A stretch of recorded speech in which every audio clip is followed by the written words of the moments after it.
Hello दोस्तों, कैसे हैं आप सब लोग। आशा करता हूँ आप सब बहुत अच्छे होंगे। मैं विकी एक बार फिर से अपने यूट्यूब चैनल में आप सभी का स्वागत करता हूँ।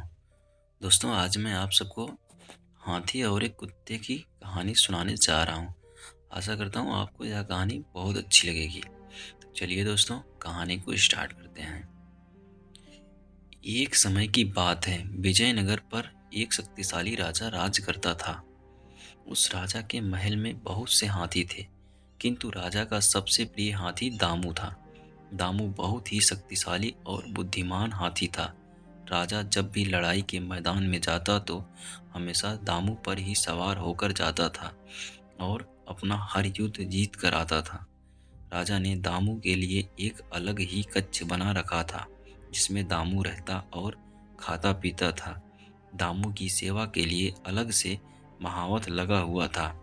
दामू हाथी जहाँ रहता था, उसी के पास कुत्ते का एक बच्चा भी रहता था, जिसका नाम कालू था।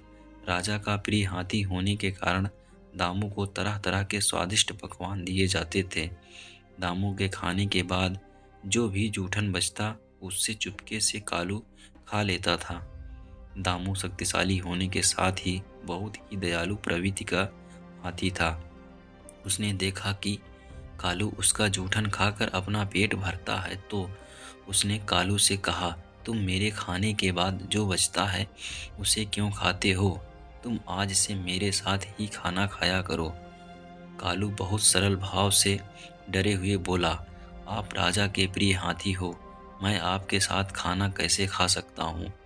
कालू की बातें सुनकर दामू हाथी बोला, एक काम करो, तुम मेरे मित्र बन जाओ, फिर हम दोनों एक साथ बैठकर खाना खा सकते हैं। हाथी भी अकेला बोर हो रहा था। उसने कुत्ते के बच्चे के साथ दोस्ती कर ली और दोनों साथ साथ खाना खाते और खेलते थे। धीरे धीरे कालू बड़ा होने लगा और अच्छा भोजन खाने के कारण काफ़ी हिष्ट-पुष्ट हो गया। एक दिन एक व्यापारी उस रास्ते से गुजर रहा था। व्यापारी की नज़र कालू पर पड़ी तो उसने सोचा कि इतना हिष्ट-पुष्ट कुत्ता मेरे घर की रखवाली के लिए अच्छा रहेगा। व्यापारी ने महावत को कुछ रुपए का लालच दिया। महावत का कुत्ते पर कोई अधिकार न था, फिर भी पैसे के लालच में उसने व्यापारी को कुत्ता बेच दिया। व्यापारी कालू को अपने साथ ले गया। कालू दामू से बिछड़कर बहुत दुखी था।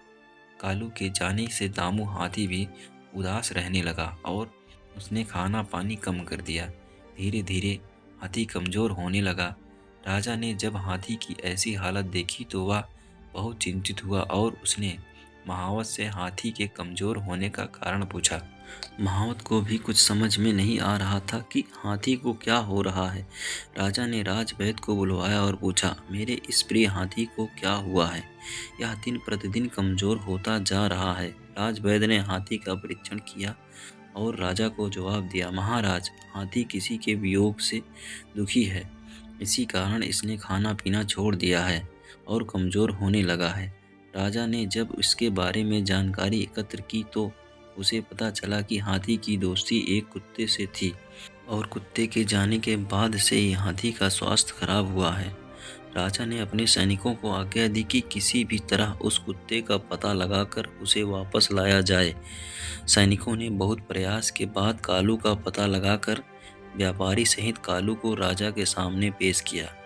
व्यापारी ने राजा को पूरी बात बतलाई। राजा बहुत दयालु प्रवृत्ति का था। उसने महावत और व्यापारी को माफ कर दिया और कालू को हाथी के पास भेज दिया। कालू को देखते ही हाथी अत्यंत प्रसन्न हुआ और कालू को अपनी सूंड में लपेटकर अपनी पीठ पर बिठा लिया। हाथी से मिलकर कालू भी फूला नहीं समा रहा था। कालू के आते ही हाथी ने फिर से खाना शुरू कर दिया और पहले की तरह हिष्ट-पुष्ट और स्वस्थ हो गया। दोस्तों, इस हाथी और कुत्ते की कहानी से हमें यह शिक्षा मिलती है कि दोस्ती में कोई बड़ा छोटा या अमीर गरीब नहीं होता। दोस्त कैसा भी हो, उसके बिछड़ने पर दुख तो होता ही है। दोस्तों, अगर कहानी अच्छी लगी हो तो चैनल को सब्सक्राइब और वीडियो को लाइक करें। धन्यवाद दोस्तों।